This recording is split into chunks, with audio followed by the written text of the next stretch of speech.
Yes, Senator for Homa Bay County. Thank you, Mr. Speaker. Mr. Speaker, as we resume our sittings from the recess, first of all, I'd like to join the House in expressing condolences on the passing on of our leader. All of us are affected. I am personally affected. And I know that all of us, many of us here, are graduates of the Raila Odinga School of Leadership. This House is what it is because of Raila Odinga. And Mr. Speaker, I want to urge that the last address that Raila Odinga made in this chamber, perhaps that could be publicized, because I would call it a manifesto on how to run this country. He spoke about everything. He spoke about devolution. He spoke about the Constitution.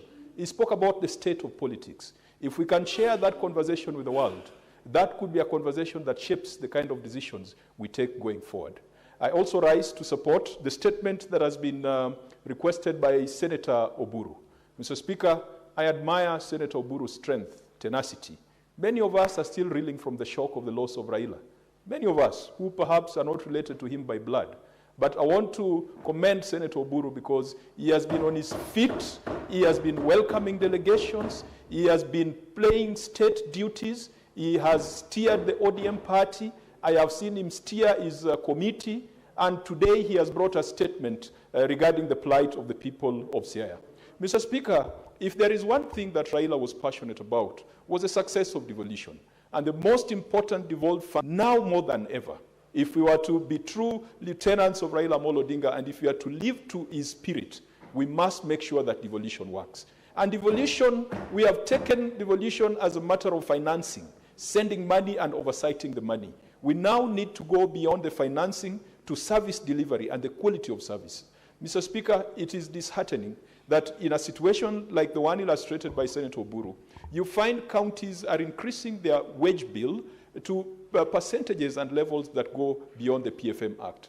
But though, Mr. Speaker, if a county was to recruit health workers who are concerned with service delivery, ECD workers, agriculture extension officers, that is better than some counties that are employing people that we usually call sanguenas, whose job is to move around, making sure that the dais and the seat of the governor and the carpet of the governor has been cleaned. So I hope that the relevant committee will look into this matter and ensure that we provide proper guidance. There is nothing wrong with counties employing health workers. And Raila Amolo Odinga rejected the proposal that came from centrists that health workers should be recruited from Nairobi. I support that position, but for us to make sure that we validate that position, our governors must take things seriously. Mr. Speaker, Raila Odinga has left us orphans, but he has not left us badly. He has left us with a Senate. He has left us with devolution. He has left us with a... Senator Mungatana. Thank you, Mr. Speaker, for giving me the floor. Mr. Speaker, I wanted to comment on the statement on the deaths that occurred the day the Honorable Raila Odinga was brought to Nairobi. Mr. Speaker,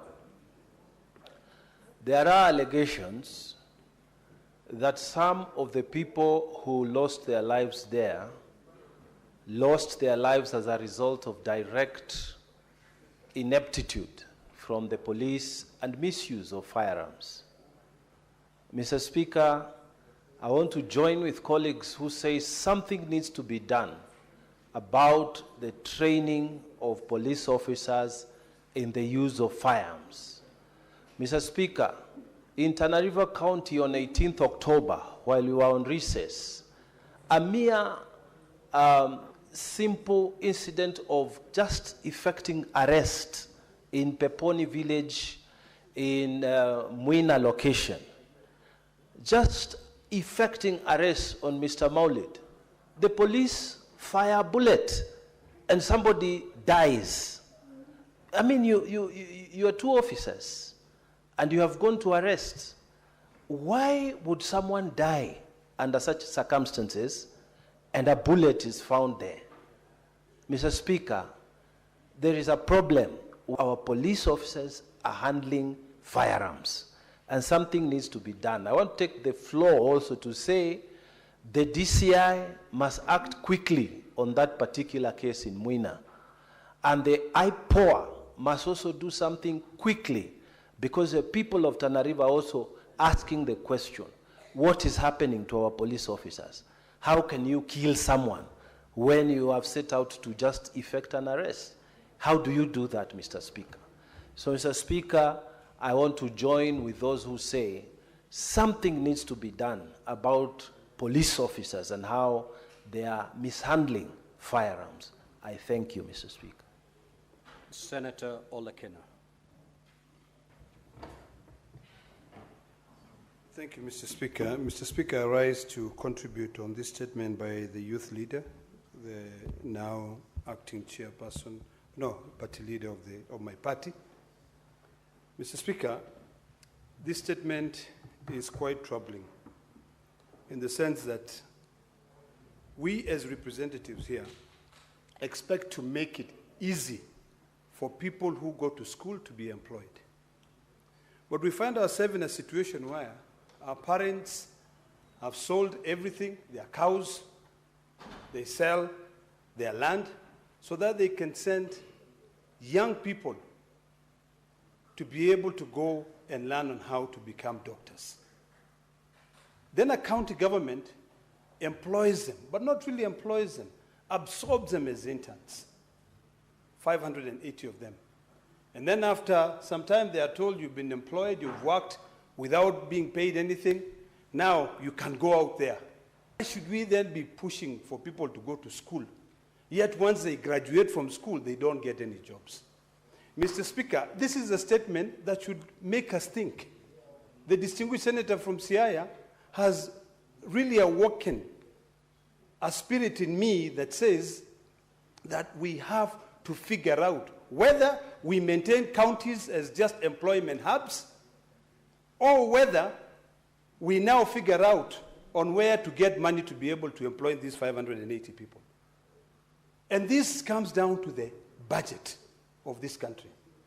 Mr. Speaker, what I would like the Labour Committee to also investigate when they are looking at this